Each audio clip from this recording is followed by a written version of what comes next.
Hello दोस्तों, स्वागत है आपका हमारे चैनल लैंड ऑफ वीडियोस में। तो आज हम डिस्कस करने वाले हैं एक इम्पोर्टेंट टॉपिक के बारे में, जो कि है एंगल डेकर। तो एंगल डेकर एक मेट्रोलॉजी का इम्पोर्टेंट टॉपिक है। तो आज हम इसके बारे में ही डिस्कस करेंगे। तो अगर आप चैनल पे नए हैं तो हमारे वीडियो को पूरा देखिए और लाइक शेयर एंड सब्सक्राइब कीजिए। तो आइए स्टार्ट करते हैं हमारी वीडियो को। तो एंगल डेकर क्या होता है? तो एंगल डेकर की इंट्रोडक्शन के बारे में बात करें तो एंगल डेकर एक ऑटो कॉलिमेटर की ही टाइप।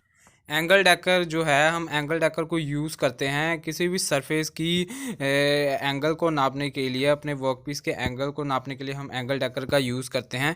जो एंगल डेकर होता है वो एक ट्यूबुलर बॉडी, उसकी ट्यूबुलर बॉडी होती है जिसमें माइक्रोस्कोप आईपीस लगा होता है और कॉलिमेटिंग लेंस लगा होता है। इसमें दो स्केल्स लगे होते हैं, एक फिक्स्ड डेटम स्केल होता है और दूसरा एलिमिनेटेड स्केल होता है। तो दोस्तों, जो एंगल डेकर होता है वो उसका यूज़ हम एंगल गेजेस के साथ करते हैं। मतलब जब भी हम एंगल किसी भी वर्कपीस का एंगल मेजर करते हैं तो हम एंगल गेजेस से उनका एक रफ आइडिया लगा लेते हैं कि उसका कितना एंगल है। तो दोस्तों, आइए डिस्कस करते हैं एंगल डेकर के यूजेस के बारे में। तो इसके यूजेस बिल्कुल सिंपल है। जैसे कि हम पहला बता चुके हैं कि जो एंगल डेकर है, हम उसका यूज़ वर्कपीस के एंगल्स को मेजर करते हैं। तो इसका फर्स्ट यूज़ यही है कि it is use to measure the angle of workpiece. हम किसी भी वर्कपीस के किसी भी एंगल को मेजर करने के लिए हम एंगल डेकर का यूज़ करते हैं। तो जो इसका सेकेंड यूज़ है वो यूज़ है कि it is use to measure the angle of V block. मतलब जो वी ब्लॉक होता है, हम उसका एंगल भी इसके द्वारा मेजर कर सकते हैं। जो वी ब्लॉक में वी टाइप का एक कट लगा रहता है, उसका एंगल हम एंगल डेकर का यूज़ करके मेजर कर सकते हैं। तो इसका थर्ड यूज़ है कि it use to measure the angle of cone. तो मतलब इससे हम किसी भी कोन या टेपर शेप्ड का कोई भी ऑब्जेक्ट है, वर्कपीस है, हम उसका भी मेजरमेंट ले सकते हैं एंगल डेकर का यूज़ करके। तो बेसिकली एंगल डेकर से हम किसी भी टाइप का मेजरमेंट जो हो, एंगल मेजर हम इससे कर सकते हैं। तो दोस्तों, आइए हम डिस्कस कर लेते हैं इसके वर्किंग प्रिंसिपल के बारे में। तो जो वर्किंग प्रिंसिपल है वो कहता है, it is based upon the principal that collimating lens can project and receive a parallel beam of light. Also, reflect beam of light will change its direction when angle of surface of reflecting light is changed. Due to this change of reflected beam, there is a change of reading in datum illuminated scale which can be measured. मतलब इसका जो working principle है वो ये कहता है कि इसका जो प्रिंसिपल है वो बेस्ड है कोलिमेटिंग लेंस के ऊपर, जो कि पैरेलल बीम ऑफ लाइट को प्रोजेक्ट या रिसीव करता है।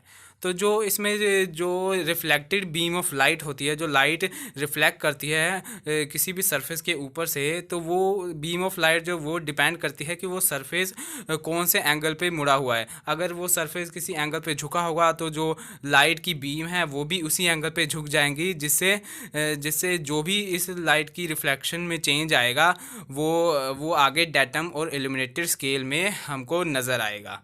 तो बेसिकली वर्किंग प्रिंसिपल में यही होता है कि जब भी parallel beam of light collimating lens के थ्रू सरफेस के ऊपर पड़ती हैं, तो जब सरफेस किसी एंगल पे झुका होता है, तो जो बीम ऑफ लाइट है वो बिल्कुल कोलिमेटिंग लेंस से जब वापस रिवर्स जाती हैं तो वो सीधी नहीं जा पाती। कुछ ना कुछ डिफ्लेक्शन होती है उसके अंदर, जिसकी वजह से हमें डेटम स्केल और इल्यूमिनेटेड स्केल में अलग रीडिंग नज़र आती है, जिससे हम पता कर सकते हैं कि जो इस सरफेस का एंगल है वो क्या है। तो आइए दोस्तों डिस्कस कर लेते हैं इसके कंस्ट्रक्शन फीचर्स के बारे में। तो कंस्ट्रक्शन में इसमें होता है lamp, prism, microscopic eyepiece, glass screen, illuminated scale, datum scale, collimating lens और वर्कपीस। तो बात करते हैं लैंप एक लाइट सोर्स होता है जहाँ से हमें लाइट रे बीम की रेज मिलती हैं। तो दूसरा जो होता है इसमें प्रिज्म होता है। प्रिज्म जो रेज ऑफ लाइट है उनको 90 डिग्री पर कन्वर्ट कर देता है। तीसरा इसका कंस्ट्रक्शन में आता है माइक्रो आईपीस, माइक्रोस्कोप की आईपीस। जो आईपीस वो होता है जहाँ से हम इनकी रीडिंग्स को देखते हैं कि कितनी रीडिंग आई हैं। चौथा है इसका ग्लास स्क्रीन के ऊपर डेटम स्केल और इल्यूमिनेटेड स्केल माउंट होते हैं, जिसमें से हमारी रे ऑफ लाइट पास करती है। इसके अंदर कोलिमेटिंग लेंस भी होता है। Collimating lens ray of light को इकट्ठा करके वर्कपीस के ऊपर प्रोजेक्ट करता है और दोबारा वहाँ से रिसीव करके ऊपर ग्लास स्क्रीन में भेजता है डेटम स्केल के द्वारा।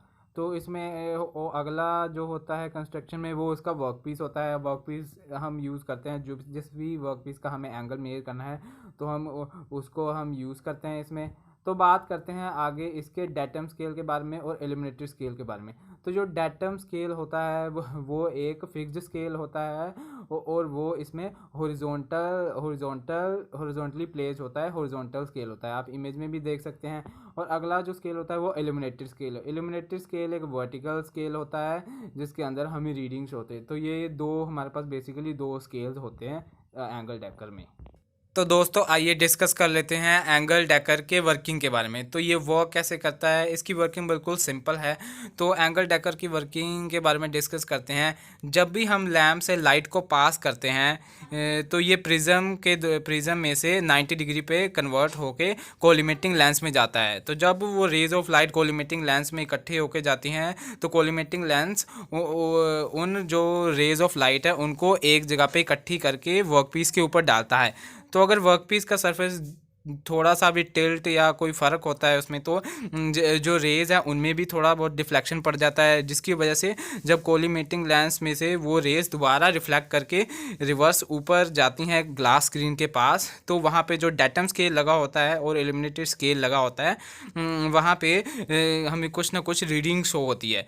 तो यहाँ से हमें पता चल जाता है कि इस सरफेस में कौन सी इरेगुलरिटीज़ है या इसमें कौन से एंगल पे ये सरफेस झुका हुआ है। तो जो एलिमिनेटेड स्केल और डेटम स्केल होता है वो जो नॉर्मल पोजीशन पे 0 0 पे होता है। जब ये रेज नीचे से रिफ्लेक्ट होके वापस आती हैं तो जब एंगल में कोई भी गड़बड़ होती है तो डेटम स्केल और एलिमिनेटेड स्केल में हमें पता लग जाता है कि जो सरफेस है वो कौन से एंगल पे झुका हुआ होता है।